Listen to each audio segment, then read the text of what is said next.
میں نے کعبے کو پہلی دفعہ دیکھ کے جو دعا مانگی تھی وہ اللہ تعالیٰ نے ایسی قبول کی، میں آپ کو بتا بھی سکتا ہوں۔ یوسف نے ایسے منہ نیچے کیا تو انضمام نے کہا جب میں کعبہ آئے گا تمہیں بتاؤں گا، تو نے میرے لیے ضرور دعا کرنی ہے۔ اور ہمارے مولوی فہیم صاحب رائیونڈ کے کہ امام حنیفہ رحمۃ اللہ ایک دعا کرتے تھے، اے اللہ میں جو دعا مانگوں وہ قبول ہو جائے، لیکن کہا وہ امام تھے، تم امام نہیں، تم کہنا اے اللہ میں اس سفر میں جو خیر کی دعائیں مانگے قبول کر لینا۔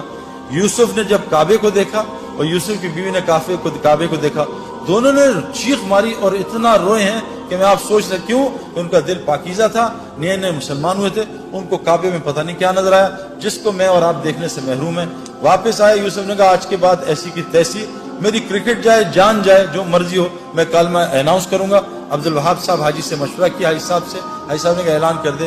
یوسف نے کلمے کا اعلان کیا۔ میرے پیارے بہنوں اور دوستوں بھائیوں، یوسف اتنا بڑا کھلاڑی نہیں تھا جتنا اس نے ریکارڈ کیے، اس نے 5 سال میں سارے ریکارڈ توڑ دیے۔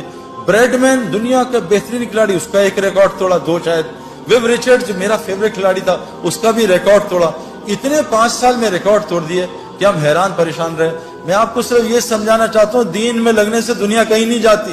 جو دنیا اللہ دیں گے آپ کے خوابوں میں نہیں ہے۔ یہ ظالم باطل ہمیں دھوکہ دے رہا ہے۔ میں اس دھوکے سے ایک ڈبکی مار کے آ رہا ہوں اور آپ کو بتا رہا ہوں مت اس دھوکے میں پڑو، نکل آؤ دھوکے سے۔